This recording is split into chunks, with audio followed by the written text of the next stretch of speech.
Hello बच्चों, चलिए प्रश्न को देखते हैं। तो दिया गया प्रश्न है कि निम्न निकायों पर ली-सातेलिए के नियम का उपयोग करते हुए ताप एवं दाब के प्रभाव का अध्ययन कीजिए। बर्फ का पिघलना।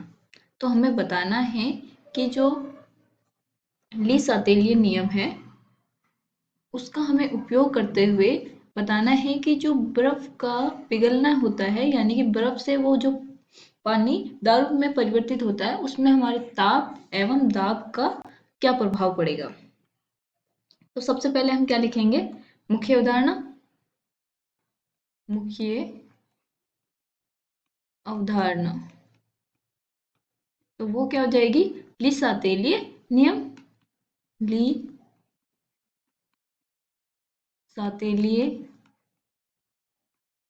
नियम। सबसे पहले हमें पता होना चाहिए कि ली-सातेलिए नियम होता क्या है और उसमें प्रेशर मतलब दाब और ताप को परिवर्तन करके उसमें क्या प्रभाव पड़ता है। हमारी जो अभिक्रिया है, जैसे कि बर्फ का पिघलना, यानी बर्फ जो ठोस था वो द्रव में परिवर्तित हो रहा है, तो उसमें ताप या दाब का क्या प्रभाव पड़ेगा हमें बताना है। तो सबसे पहले हम देखेंगे कि ली-सातेलिए नियम होता क्या है। ली-सातेलिए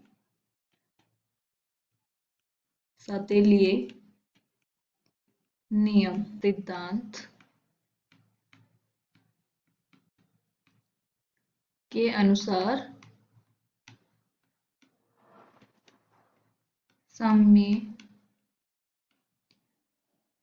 अवस्था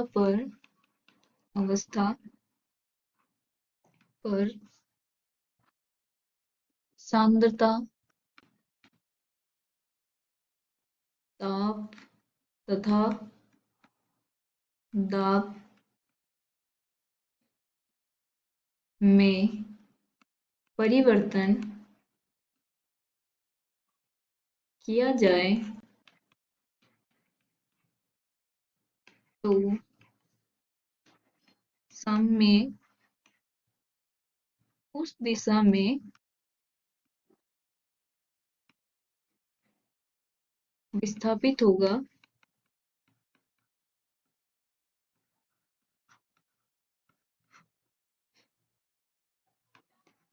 जिस दिशा में उस दिशा में विस्थापित होगा जिससे कि किए गए परिवर्तन का प्रभाव समाप्त हो जाए। तो ये होता है हमारा ली-सातेलिए नियम कि अगर हम किसी भी अपक्रिया या उसमें हम उसकी सांद्रता, ताप या दाब में परिवर्तन करते हैं तो वो उस दिशा में, हमारा जो साम्य है वो उस दिशा में विस्थापित होगा कि जिससे हमारा जो किया गया परिवर्तन है वो प्रभाव समाप्त हो जाए। ठीक है, तो अब हम देखते हैं कि किसी का ताप व दाब का क्या प्रभाव पड़ता है। तो चलिए देखते हैं। तो सबसे पहले देखते हैं दाब का। तो दाब का क्या प्रभाव पड़ता है? तो इसमें होता है कि दाब किस पे काम करेगा। अगर कोई हमारी अभिक्रिया में अगर गैसीय यौगिक है तो उस पे दाब काम करेगा। हमें पता है दाब हमारे ठोस और द्रव को कोई इफेक्ट नहीं डालता है उस पे। तो जैसे कि अगर यहाँ पे जो डेल्टा एन जी है वो अगर 0 है तो हमारा दाब का कोई प्रभाव नहीं पड़ेगा। दाब का कोई प्रभाव नहीं पड़ेगा। ठीक है, और डेल्टा एन जी होते क्या है? डेल्टा एन जी का मतलब है कि जो हमारे उत्पाद में जो गैसीय यौगिक है, तो हम यहाँ बोल सकते हैं उत्पाद जो हमारे गैसीय है उसका स्टोइकियोमेट्रिक गुणांक क्या आएगा और माइनस इधर अभिकारक, अभिकारकों की संख्या। कौन से? जो गैसीय अवस्था में है। तो वो होता है हमारा डेल्टा एन जी।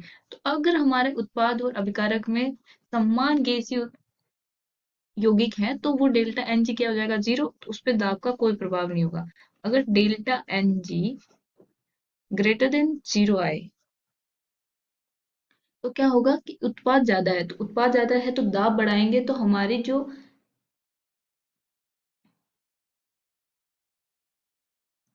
अभिक्रिया है वो किस ओर आएगी, जिस ओर गैस के मॉलिक्यूल कम हो। तो वो किस ओर कम है, अभिकारक है, तो इसका मतलब वो जाएगी पश्चिम दिशा में। तो हम यहाँ पे बोल सकते हैं कि अगर दाब को बढ़ाया जाए तो हमारी जो अभिक्रिया है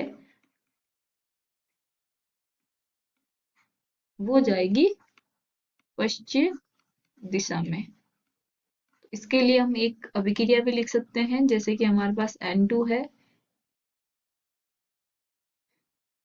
नहीं, तो अभिक्रिया क्या हो जाएगी इसके लिए, इसके लिए हो जाएगी हमारे पास PCl5, ये गैस है, और ये टूट रहा है PCl3 प्लस Cl2, ये दोनों गैस है। तो यहाँ पे उत्पाद की ज्यादा है तो इसका डेल्टा एन जी कितना आ जाएगा, 2 - 1, तो ये आ जाएगा 1। तो ये जीरो से ज्यादा है, तो इसका मतलब जो हमारी अभिक्रिया है दाब बढ़ाने पे पश्चिम दिशा में। और इसी प्रकार जो डेल्टा एन जी है वो लेस देन जीरो है, और अगर दाब बढ़ा जाए तो जो हमारी अभिक्रिया है वो जाएगी अग्र दिशा में। कैसे, जैसे कि हमारे पास N2 प्लस 3H2 अमोनिया जो बनेगी वो कितनी होगी, 2NH3। तो अब ये सभी क्या है, गैसीय अवस्था में। इसका जो डेल्टा एन जी आएगा वो क्या आएगा, 2 - 4 बराबर 2, -2। इसका मतलब ये क्या आ गया, जीरो से कम, तो इसका मतलब इसमें दाब बढ़ाएंगे तो हमारी अभिक्रिया अग्र दिशा में जाएगी। तो ये तो हो गया हमारा दाब का प्रभाव।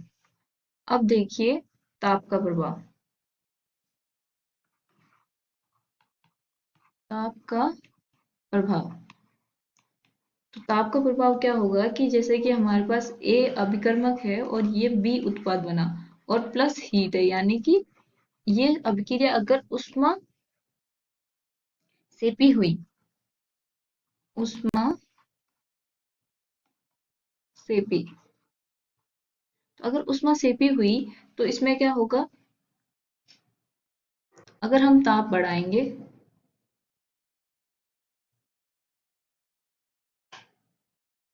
तो जो हमारी अभिक्रिया है वो पश्चिम दिशा में जाएगी।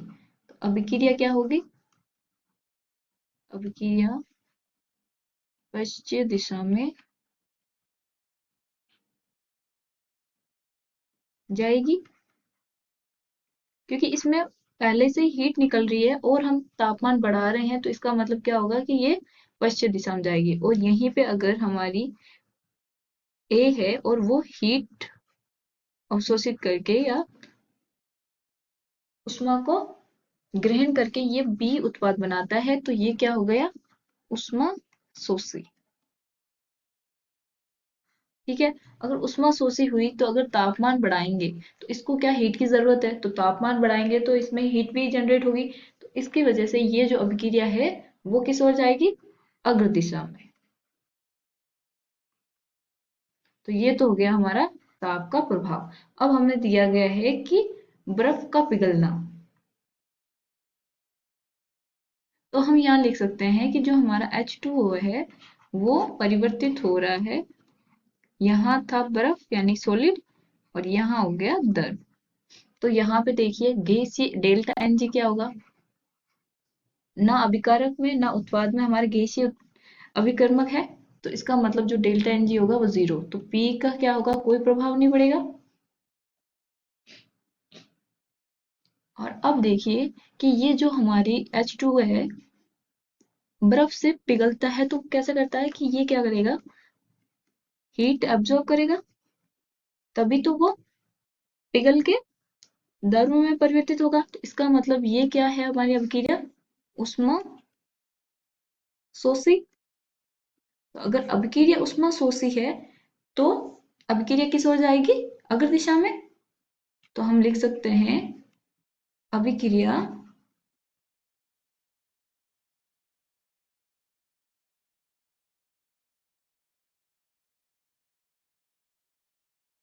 अग्र दिशा में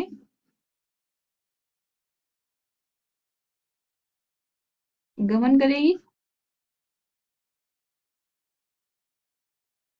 तो ये आ गया हमारा दाब व ताप का प्रभाव। आशा करती हूँ आपको समझ में आया होगा। धन्यवाद।